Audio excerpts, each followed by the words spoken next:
स्वागत है आप सभी का। आपके साथ मैं हूं स्वप्निल और इस वक्त की बड़ी खबर आपको बता रहा हूं। आस्था या अंधविश्वास, यह खबर आपको इस सवाल पर सोचने पर मजबूर करेगी। अंधविश्वास की पराकाष्ठा डूंगरपुर में नजर आई है, लेकिन आस्था के आवरण में इसे कवर किया गया है। यानी आस्था के नाम पर अंधविश्वास से जुड़ी यह खबर है। चचेरी बहन का सिर काट दिया। डूंगरपुर में यह घटना सामने आई है। माताजी का भाव आया है यह बताया गया और यह बताकर किशोरी ने उत्पात मचाया। वो तलवार लेकर गई और अपनी चचेरी बहन का सिर धड़ से अलग कर दिया। 2 और लोगों को उसने घायल भी किया है। चितरी थाना क्षेत्र के झिंझवा फला में यह घटना सामने आई है। दशा माता व्रत पूजन के दौरान की यह घटना है। देखिए, 2 अन्य किशोरियां भी है जिसे इसने घायल किया है। चितरी थाना पुलिस ने आरोपी किशोरी को डिटेन कर लिया है। बांसवाड़ा से एफएसएल की टीम को बुलाया गया, जो कि मौके पर पहुंची और साक्ष्य जुटाए। घटनास्थल पर सबूत जुटाए जा रहे हैं। देखिए, ये वो जगह है आपकी टीवी स्क्रीन पर जहां पर यह चौंकाने वाली घटना सामने आई है। चचेरी बहन का सिर काट दिया, वो भी आस्था का आवरण ओढ़कर, जबकि था वो अंधविश्वास। अंधविश्वास की पराकाष्ठा है ये। माताजी का भाव आया है यह कहकर किशोरी ने जमकर उत्पात मचाया। तलवार उठाई और दौड़ लगाई। तलवार से अपनी चचेरी बहन का सिर धड़ से अलग कर दिया। देखिए इस कमरे में पुलिस थाना चितरी के जरिए मोबाइल सूचना मिली कि झिंझवा फला में एक लड़की का मर्डर हो गया है, जिस पर मैंने एसएचओ में पूरा जाब्ता मौके पर पहुंचे, जहां पर मृतका सुश्री पुष्पा की लाश पड़ी हुई थी, जिसकी गर्दन पर झिंझवा फला ने तलवारों से सुबह 3 बजे वार कर उसकी हत्या कर दी। जिसके बारे में पूछा गया तो इनके परिवार वालों ने बताया कि दशा माता की मूर्ति स्थापित हुई थी। रात को हमारे प्रोग्राम चल रहा था और दशा माता मूर्ति प्रोग्राम के दौरान ये लक्ष्मी को बाहर आने से उसने तलवार लेकर के सबको पीछे पड़ी, तो हम तो भाग गए और वो बच्ची उस लड़की पुष्पा अकेली थी, उसके ऊपर वार करके।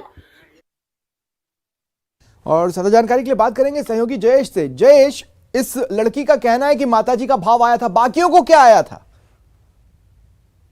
देखिए स्वप्निल, डूंगरपुर जिले में हरियाली अमावस्या से लेकर के 10 दिवसीय दशा माता पर्व बड़े श्रद्धा भाव से मनाया जाता है। और जो आदिवासी अंचल की जो किशोरियां हैं वो अपने घरों में दशा माता की मूर्ति स्थापना करके 10 दिन तक उसकी पूजा अर्चना करती है और 10वें दिन मूर्ति को जलाशय में विसर्जित किया जाता है। और प्रतिदिन शाम को और सुबह मूर्ति के समक्ष जो है वो पूजा अर्चना की जाती है। इसी के तहत चितरी थाना क्षेत्र के झिंझवा फला में बीती रात जो शंकर डेंडोर है उसके घर में मूर्ति स्थापना की गई थी, उसकी बेटी के द्वारा की गई थी, जो 15 वर्षीय बेटी है। और वो पूजा अर्चना कर रही थी। इस दौरान परिवारजन और गांव के अन्य लोग भी मौके पर मौजूद थे।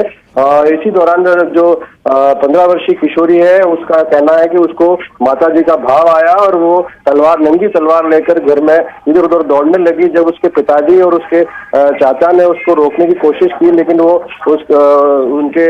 उसमें नहीं आई और उनको तलवार से वहां से घायल कर दिया। इसके बाद जो है युवती घर के अंदर दौड़ती हुई अंदर गई और जो अंदर 9 वर्षीय जो एक अन्य बच्ची सो रही थी और उसके गर्दन पे तलवार से वार करके उसकी हत्या कर दी। मामले को लेकर के पुलिस ने डिटेन कर लिया है। इस दौरान वो क्या कह रही है? क्या उसे याद है? क्या उसे पता है उसने क्या किया?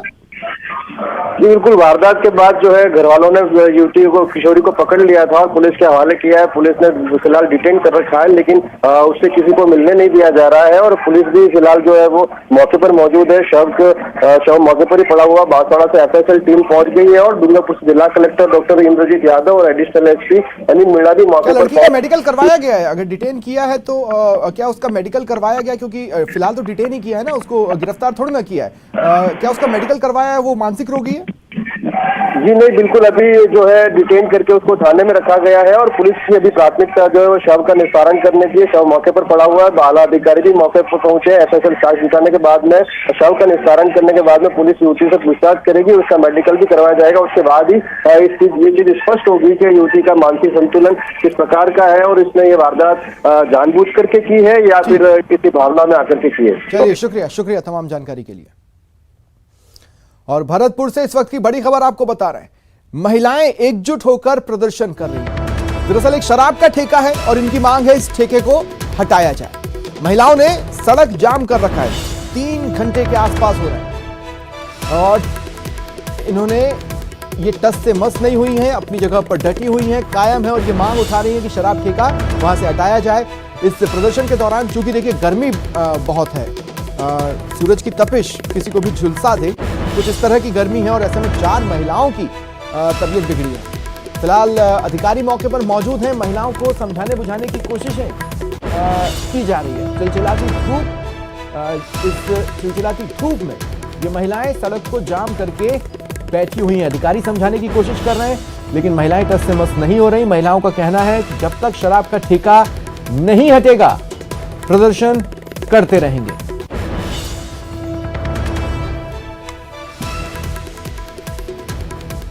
महिलाओं का कहना है जिस जगह पर ये शराब का ठेका है वहां से इनकी बच्चियां गुजरती हैं तो शराबी अश्लील इशारे करते हैं, परेशान करते हैं, छेड़ते हैं और ऐसे में उचित यही होगा कि शराब का ठेका हटा दिया जाए, ये महिलाओं का कहना है। मथुरा गेट थाना क्षेत्र के बसंत विहार कॉलोनी में एक शराब का ठेका है और उसे हटाने को लेकर के जो यहाँ की स्थानीय महिला हैं वो विरोध कर रही हैं। उन्होंने सड़क को जो है जाम कर दिया है और उनका कहना है कि यहाँ से जो शराब का ठेका है उसे हटाया जाए। यहाँ पर शराब के जो ठेका है उसके आसपास में असामाजिक तत्वों का अड्डा बना रहता है। आए दिन जो शराबी हैं वो महिलाओं के साथ छेड़छाड़ करते हैं और जो यहाँ पर जो है उत्पाद मचाते हैं और उसी को लेकर के ये महिलाएं जो हैं वो प्रदर्शन कर रही हैं। पहले भी इन्होंने प्रदर्शन किया था लेकिन उस दौरान इनकी कोई भी सुनवाई नहीं हुई। यहाँ पर जो महिलाएं उनसे बात करेंगे। आप विरोध कर रही हैं, पहले भी आपने किया था? पहले भी किया था, अब भी किया है। 2 दिन पहले सुनवाई में गए हैं, जन सुनवाई में, उसमें भी कोई सुनवाई नहीं हुई। धरना की हम बोल के आए हैं, परसों गए कलेक्ट्री में, फिर भी कोई सुनवाई नहीं हो रही। मेन रास्ता है ये, दारू पी के पड़े रहते हैं लोग यहाँ पे और छेड़ते हैं लड़कियों को। स्कूल जाना भारी पड़ रहा है बच्चों को, औरतों को, मेन रास्ते पे पड़े रहते हैं। रात को आते हैं लेट अवेर तो इशारा कर करके बुलाते हैं। कोई सुन नहीं रहा है प्रशासन आपका। कब तक आप ऐसे बैठे रहोगे? अब हम तो बैठे रहेंगे 1 दिन 2 दिन 3 दिन, देखते हैं प्रशासन कब तक नहीं आता है।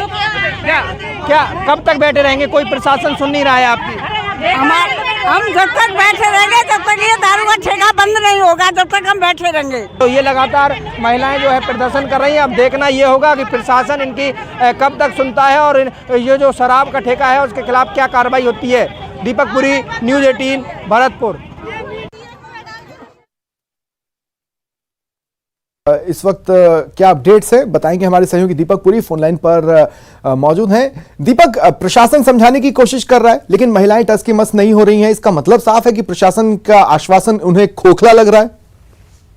देखिए, बिल्कुल सबके लिए बात सही है कि महिलाओं को प्रशासन का जो आश्वासन है वो खोखला लग रहा है, क्योंकि महिलाओं लगातार 1 साल से इस शराब के ठेकों को हटाने की मांग कर रही है लेकिन अब तक ये ठेका हटाया नहीं गया है और ऐसे में महिलाएं करीब 2.5 घंटे से सड़क को जाम करके प्रदर्शन कर रही हैं और इस दौरान 4 महिलाओं की तबीयत भी खराब हो चुकी है, जिनमें से 2 महिलाओं को अस्पताल ले जाया गया है और महिलाओं का कहना है कि जब तक इस ठेके को यहाँ से नहीं हटाया जाएगा हम लोगों का ये प्रदर्शन जारी रहेगा। हालांकि प्रशासनिक अधिकारी अब मौके पर पहुंचे और महिलाओं को समझाने का प्रयास कर रहे हैं। आबकारी विभाग के अधिकारियों को भी मौके पर बुलाया गया है और ये जो ठेका है वो बसंत विहार कॉलोनी में है, जहाँ से महिलाओं का और जो छात्र छात्रा है उनका आने जाने का जो सिलसिला है वो बना रहता है। तो वहाँ पर जो लोग हैं शराब पी करके इनके साथ अश्लील हरकतें करते हैं, कमेंट करते हैं बद्दे और अगर महिलाएं गंभीर शिकायत है तो 1 साल से प्रशासन इस ओर ध्यान क्यों नहीं दे रहा था? क्या ये जो ठेका संचालक है या जो ठेके का जो भी ठेकेदार है, क्या उसकी रसूख इतनी ज्यादा है कि आम लोगों की समस्याओं को नजरअंदाज कर रहा है प्रशासन? देखिए, बिल्कुल साफ तौर पर महिलाओं ने कहा है कि जब इस शराब के ठेके को लेकर के विरोध किया जाता है तो इस शराब का जो ठेका संचालक है वो उन्हें धमकियां देता है और कहता है कि मेरी कई मंत्रियों तक पहुंच है, आप कितना भी कुछ कर लो इस ठेके को यहाँ से नहीं हटा सकते हैं। और उन महिलाओं का कहना है कि कई बार तो वो हमें मारने की जो धमकियां हैं वो भी देता है, लेकिन उनका अभी भी जो प्रदर्शन है वो लगातार जारी है। प्रशासनिक अधिकारियों की लापरवाही भी सामने आई है, क्योंकि और जो महिलाएं हैं उन्होंने ये कहा है कि जो मंत्री भजनलाल जाटव है वो मेरे रिश्तेदार हैं और जो शराब ठेका है वो जो संचालक है वो कहता है कि मंत्री जो भजनलाल जाटव है वो मेरे रिश्तेदार हैं और आप मेरा कुछ नहीं कह सकते। ये महिलाओं ने आरोप लगाया है और अब महिलाएं जो है लगातार प्रदर्शन कर रही है। देखना ये होगा कपिल कि कब तक। मैं अभी भी समझ नहीं पा रहा हूं दीपक, अब जब प्रशासन वहां पर मौजूद है तो वो कह रहा होगा ना कि भाई ठीक है, अगर आप कह रही हैं तो हम अपनी तरफ से जांच करवाते हैं और फिर उसके बाद अगर आपके आरोप सही पाए गए तो हम इस ठेके को हटा देंगे, इतना ही तो कहना है। लेकिन क्या ये भी ढंग से नहीं कह पा रहा प्रशासन?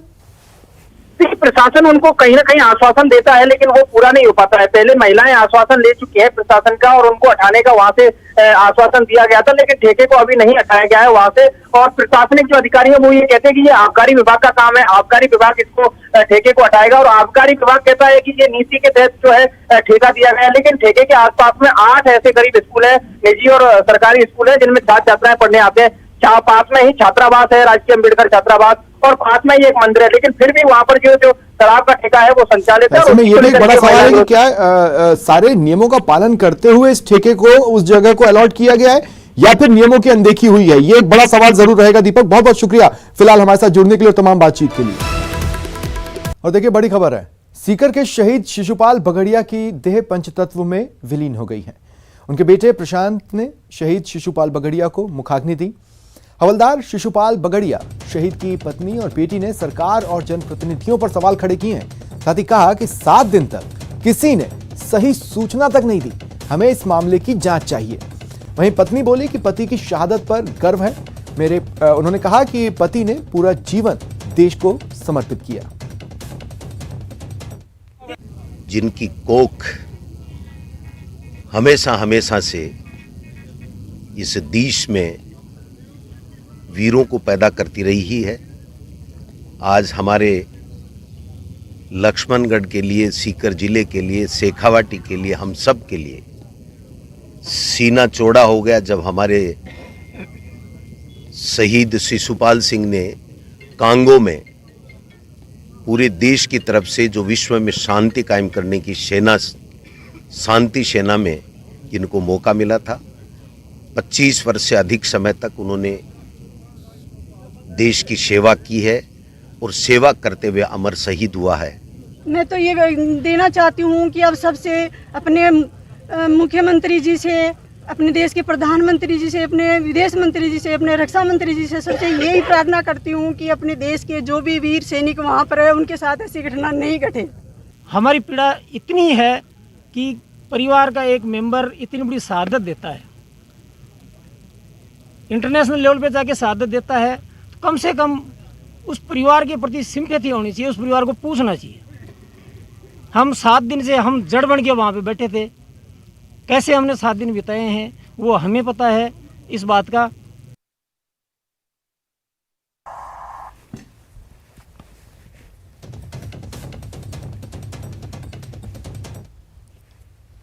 चलिए बढ़ते हैं आगे। बाड़मेर के लाल शहीद हेड कांस्टेबल सांवलाराम बिश्नोई का आज 7वें दिन पैतृक गांव बांड में राजकीय सम्मान के साथ अंतिम संस्कार होगा। इससे पहले बाड़मेर जिला मुख्यालय स्थित नेहरू नगर के बीएसएफ कैंप में बीएसएफ जवानों, प्रशासनिक अधिकारियों और बाड़मेर वासियों की ओर से श्रद्धांजलि दी गई। पुलिस अधीक्षक, कलेक्टर, गौ सेवा आयोग अध्यक्ष से खास बातचीत की हमारे सहयोगी प्रेमदान देथा ने।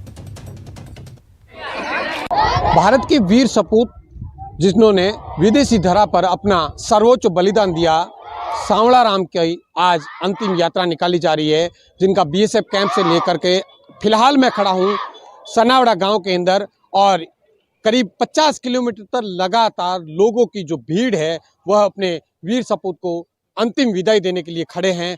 और इस तरीके से लोगों ने लंबी लंबी लाइनें बना करके अपने हाथों में पुष्प लेकर के, गुलाब लेकर के उनके ऊपर अंतिम विदाई देने के लिए यहाँ पर खड़े हैं।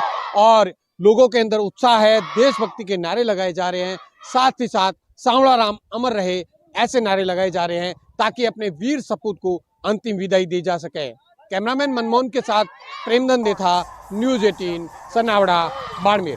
बाड़मेर जिले के वीर सपूत सांवलाराम बिश्नोई का 26 जुलाई को कांगो में उग्रवादियों से लोहा लेते हुए अपने कैंप के सैकड़ों लोगों की जान बचाते हुए शहादत दे दी, वीर गति को प्राप्त हो गई। कल रात को उनका जो पार्थिव शरीर है वह बाड़मेर पहुंचा है, जहां पर नम आंखों से हजारों लोगों ने उन्हें सलामी देते हुए उनके जयकार लगाए।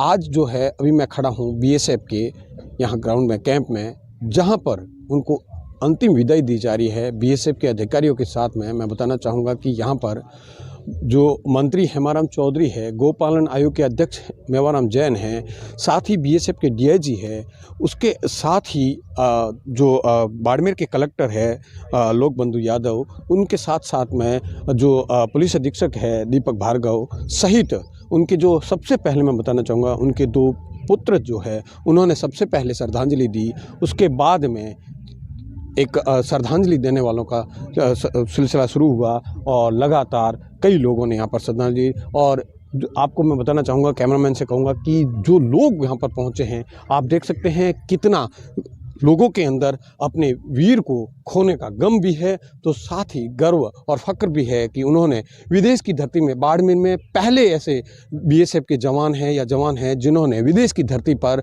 अपनी जान को न्योछावर करते हुए सैकड़ों लोगों की जान बचाई है। मेरे साथ में अभी फिलहाल बाड़मेर के पुलिस अधीक्षक है, उनसे हम बातचीत करते हैं कि सर जो कितने बजे क्या सूचना है और कितने बजे होगा इनका? एक्चुअली टाइम तो 8:30 बजे तक का था, लेकिन इतनी बड़ी जनसंख्या, लोग इतने उसमें आए यहाँ पे। बाड़मेर में वैसे भी परंपरा रही है शहीदों के प्रति जो सम्मान और यहाँ पे उनके प्रति जो रिस्पेक्ट है वो शुरू से रहा है। उसको देखते हुए मुझे लग रहा है थोड़ा समय तो और लग जाएगा। ये सभी के लिए बहुत ही दुखद है और अभी सभी शहीद को अपने श्रद्धांजलि सुमन अर्पित कर रहे हैं। इसके बाद जो पार्थिव देह है वो उनके गांव के लिए प्रस्थान करेगी। और जैसा आप देख पा रहे हैं पूरे ज़िले से लोग यहाँ उपस्थित हैं, चाहे जनप्रतिनिधिगण हों, अधिकारी हों या बीएसएफ के अधिकारी हों या मीडिया के बंधु हों, तो सभी लोग ये फील कर रहे हैं कि शहीद को अपने श्रद्धा सुमन हमें अर्पित करें।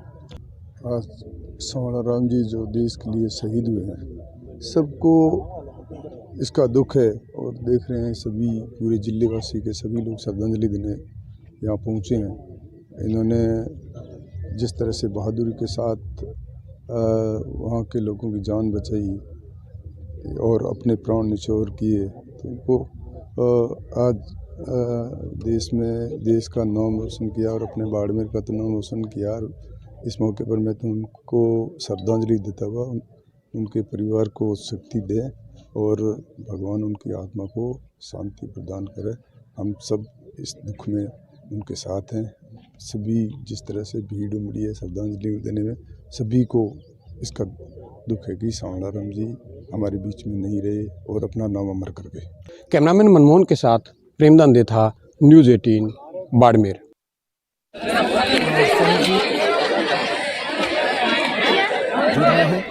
प्रेमदान, सबसे पहले क्या अपडेट्स हैं?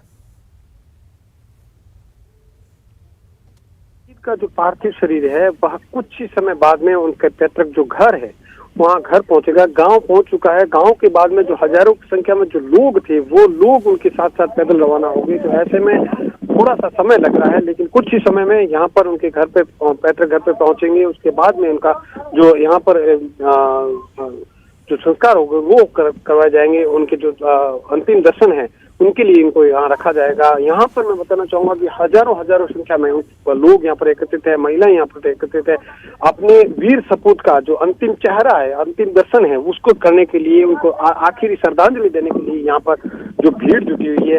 और मैं आपको बताना चाहूंगा कि तैयारियां कर ली गई है, संपूर्ण तैयारी कर ली गई है। बीएसएफ की जो टुकड़ी है वो आके यहाँ पर तैनात हो चुकी है ताकि उनके जो पार्थिव शरीर है उनको लाया जा सके, घर तक लाया जा सके। तो ऐसे में कह सकते हैं कि कुछ ही देर बाद में यहाँ पर पहुंचेगा और यहाँ पहुंचने के बाद में अंतिम दर्शनों के बाद में यहाँ से वापस बांड गांव ले जाया जाएगा, जहाँ पर शहीद के पार्थिव शरीर का अंतिम संस्कार किया जाएगा। जी प्रेमदान, अगर मैं गलत नहीं हूँ और मैंने सही अगर सुना बाइट्स को, तो ये कहा गया कि सुबह 8:30 या 9 बजे के आसपास अंतिम संस्कार होना था, लेकिन लोग उनके अंतिम दर्शनों के लिए जितने ललायित थे उसे देखते हुए कुछ फैसले फाइनल मोमेंट्स पर लेने पड़े। ये खुद में बताता है कि ये शहादत कितनी मायने रखती है लोगों के लिए।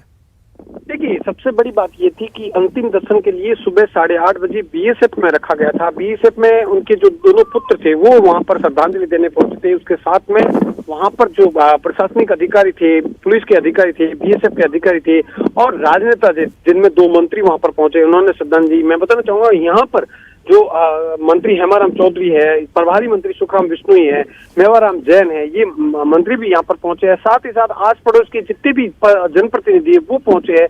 बड़ी संख्या में लोग, क्योंकि यहाँ पर हजारों लोग यहाँ पर उपस्थित है, तो उनकी एक एक की श्रद्धांजलि देना अपने आप में समय व्यतीत हो रहा है। क्योंकि गाड़ी को वहां से जो बीएसएफ से रवाना हुआ, अंतिम यात्रा रवाना हुई थी, उसको लेकर भी यहाँ करीब 60 किलोमीटर है, लेकिन ज्यादा करीब 3 घंटे लग गए। तो ऐसे में जगह जगह लोग जो है, हर गांव के अंदर सैकड़ों लोग वहां पर रोड के ऊपर खड़े होकर के अपने जो वीर सपूत है उनको अंतिम विदाई दे रहे हैं। शुक्रिया प्रेमदास तमाम जानकारी के लिए।